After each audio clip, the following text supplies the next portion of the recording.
ចាមកទៀតហើយបងចាមកជាមួយនឹងត្រីរៀលប្រឡាក់ណាចា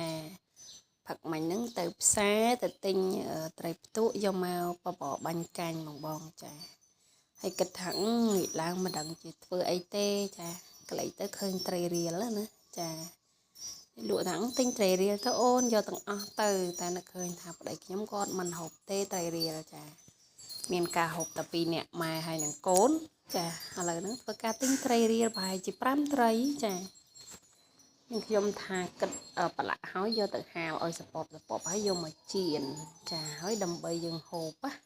ហូបជាមួយនឹងជ្រក់ស្ពៃចាស្អែកហ្នឹងនឹងទៅទិញជ្រក់ស្ពៃចាយកមក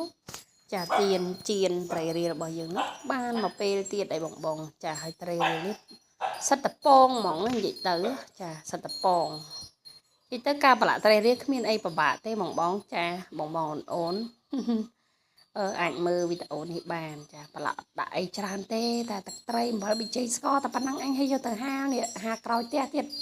ហាលឲ្យសពចាយកមកទុកស្អែកទិញជក់ស្ពៃមកចៀនត្រីរៀលហូបឆ្ងាញ់ណាស់